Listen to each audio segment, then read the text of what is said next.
नमस्कार, मैं हूं अंशुमान। क्रिप्टो काउंटर पर आपका स्वागत है। बाजार का मिजाज बीते कई सप्ताह से अनिश्चित है। रोज की वही बात है, सभी टोकन दबाव में हैं, लेकिन अबू धाबी के सॉवरेन फंड ने बिटकॉइन में बड़ा निवेश किया है। ये नई खबर है। ओपन एआई ने क्रिप्टो में एक नई पहल की है जो आज बाजार में चर्चा में है। इन पर भी बात करेंगे, लेकिन पहले चलते हैं बाजार में प्राइसेस देखने।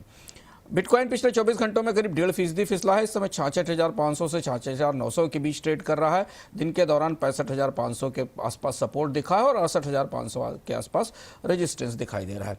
इथीरियम करीब 2950 से 2980 डॉलर के दायरे में है। 24 घंटे में 1% की गिरावट है।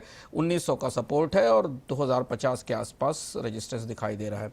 बाजार अभी इथीरियम ETF की खबरें और स्टेकिंग यील्ड की उम्मीदों को समझ रहा है, हालांकि सेंटीमेंट कमजोर है। सोलाना 81 डॉलर पर सीमित दायरे में है। मिड कैप और ऑल्ट कॉइन में तेज उतार चढ़ाव दिख रहा है। बिना योजना किसी नए निवेश से बचें।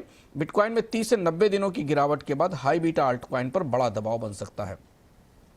बड़े निवेशकों की गतिविधियों में आज सुर्खियों में था मुबादला अबू धाबी का सॉवरेन वेल्थ फंड है। इसने ब्लैक रॉक के बिटकॉइन ETF में अपनी हिस्सेदारी बढ़ाई है। इसकी कीमत करीब $1 बिलियन बताई जा रही है, यानी $1 बिलियन का नया निवेश किया है।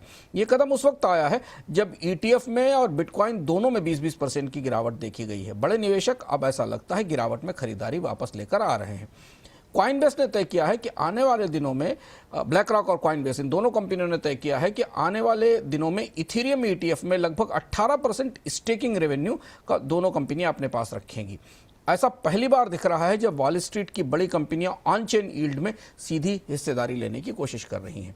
इधर Crypto.com पहला क्रिप्टो प्लेटफॉर्म बना है जिसे अंतर्राष्ट्रीय मानक यानी ISO सर्टिफिकेशन मिला है, जो ये मानक कंपनी के AI मैनेजमेंट सिस्टम के लिए है। हालांकि ये कानूनी बाध्यता नहीं है, लेकिन एक्सचेंजेस में AI के इस्तेमाल के लिए ये एक नया पैमाना तय करता है।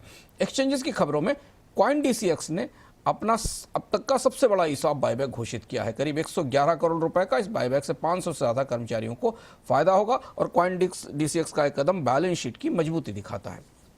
ओपन एआई ने EVM बेंच नाम का एक नया टूल शुरू किया है। एक नया बेंचमार्क है जो AI टूल्स को स्मार्ट कॉन्ट्रैक्ट्स को ठीक करने और बग पहचानने की क्षमता देता है। इसमें 120 के आसपास रियल बग शामिल हैं। इस पर हम आगे भी बात करेंगे क्रिप्टो विस्डम में। अगले 48 से 72 घंटों का आउटलुक है। बाजार के लिए सबसे बड़ा खतरा है बिटकॉइन का $65,000 से नीचे जाना। 65,000 और 65,500 का स्तर सबसे ज़्यादा संवेदनशील माना जा रहा है। ऐसा लग रहा है कि अगर इसके नीचे जाता है बाजार तो लिक्विडेशन की बिकवाली की बड़ी लहर आ सकती है जो अल्ट कॉइन्स तक फैलेगी।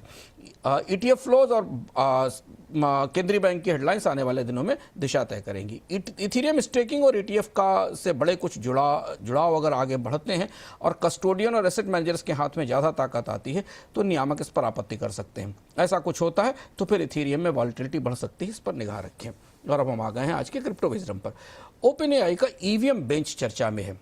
ये AI और क्रिप्टो का, आर्टिफिशियल इंटेलिजेंस और क्रिप्टो का नया मिलन बंधु है। EVM को ऐसे समझिए जैसे कि एक AI सिक्योरिटी टूल है।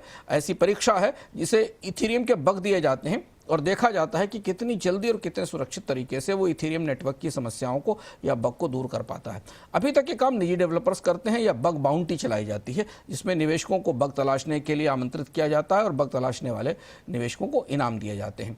डिफाई भविष्य का फिनांस है। जो आज बैंकिंग की स्थिति है, भविष्य में वही स्थिति डिफाई की होने वाली है। सिक्योरिटी यहाँ सबसे बड़ी चुनौती है। तो जितने बेहतर सिक्योरिटी टूल्स होंगे, डिफाई आने वाले दिनों में उतना ही सुरक्षित हो सकता है। शर्त यह है कि डेवलपर्स इन्हें कोड लॉन्च से पहले वाकई इस्तेमाल करें। क्रिप्टो काउंटर पर आज इतना ही। कल फिर लौटेंगे नए अपडेट्स के साथ।